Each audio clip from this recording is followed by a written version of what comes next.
নির্বাচনী আচরণবিধির লঙ্ঘন একটি শাস্তিযোগ্য অপরাধ।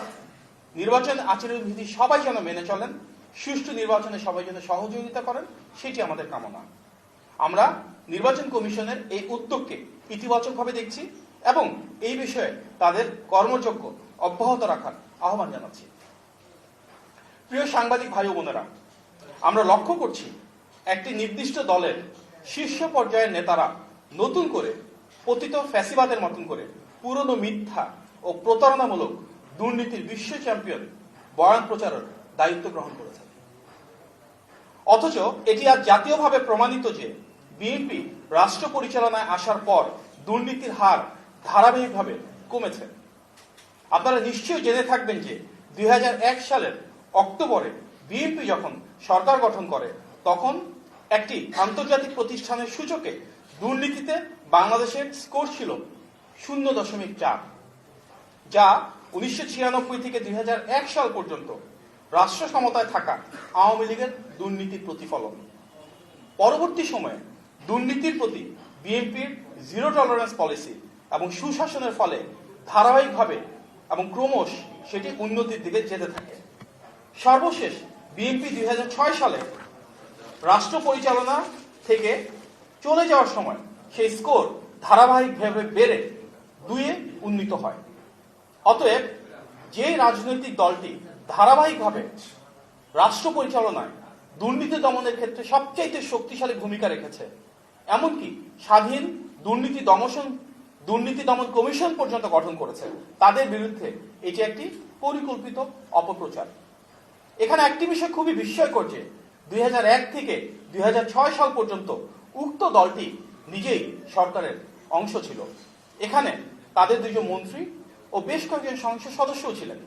সরকারে থাকা অবস্থায় তখন এই বিষয়ে তাদের কোনো মন্তব্য শোনা যায়নি, কিন্তু বর্তমানে তারা নির্বাচনী মাঠে এসে ফ্যাসিবাদী প্রোপাগান্ডার সেই ধারাবাহিকতাকে ধরে রেখেছেন।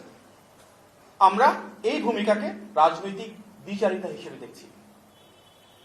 উপরন্তু এটি আজ স্পষ্ট যে ভোট চাইতে গিয়ে সেই নির্দিষ্ট দলটি ধর্মীয় অনুভূতির অপব্যবহার, জান্নাতের প্রলোভন, কোরআন শরীফের শপথ করানো, এমনকি বিকাশ নম্বরে টাকা দেওয়ার বিভিন্ন প্রস্তাব দিয়ে বেড়াচ্ছে। ফলে যারা নিজেরাই টাকা দিয়ে ভোটারদের ভোট কেনার চেষ্টা করছে, আবার তারাই যখন দুর্নীতির গল্প শোনাচ্ছে, সেটি তাদের তথাকথিত সততাকে প্রশ্নবিদ্ধ করছে। এছাড়া আজকে আমরা লক্ষ্য করেছি একটি নির্বাচনী জনসভায় সেই রাজনৈতিক দলটির আমির বগুড়ায় পাবলিক বিশ্ববিদ্যালয় স্থাপন এবং বগুড়া পৌরসভাকে সিটি কর্পোরেশনে উন্নীত করার ঘোষণা দিয়েছেন। বাস্তবতা হলো এই দুটি বিষয়ই ইতিমধ্যে রাষ্ট্রীয় পর্যায়ে অনুমোদিত এবং এই লক্ষ্যে প্রশাসনিক কার্যক্রম বহমান রয়েছে। সেই বিশ্ববিদ্যালয়ে উপাচার্য নিয়োগও সম্পন্ন হয়েছে।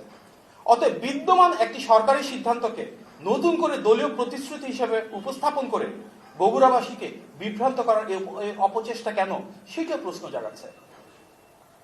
প্রিয় সাংবাদিক ভাই ও বোনেরা, কয়েকটি গণমাধ্যমে প্রকাশিত খবরে আমরা জানতে পেরেছি নওগাঁর সাপাহার উপজেলার একটি মসজিদের মুয়াজ্জিন জনাব আল আমিন চৌধুরীকে ধানের শীষের পক্ষে প্রচারণায় অংশ নেওয়ার কারণে একটি নির্দিষ্ট দলের নেতাকর্মীদের চাপে সেই চাকরি থেকে অব্যাহতি প্রদান করা হয়েছে। এটি নাগরিকের গণতান্ত্রিক অধিকার হরণের একটি বাজে দৃষ্টান্ত।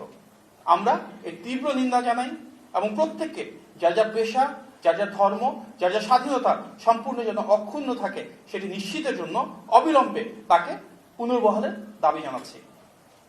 এছাড়া গণমাধ্যমে প্রকাশিত একটি ভিডিওতে সিলেটে একজন প্রার্থীর বক্তব্যে শোনা যাচ্ছে সেই রাজনৈতিক দলের প্রতিনিধিত্ব যিনি করেন যে নির্বাচিত হলে তাকে জিজ্ঞাসা না করে কারো বাড়িতে যেতে পারবে না পুলিশ। এটি নিঃসন্দেহে অসাংবিধানিক এবং প্রশাসনিক শৃঙ্খলার পরিপন্থী।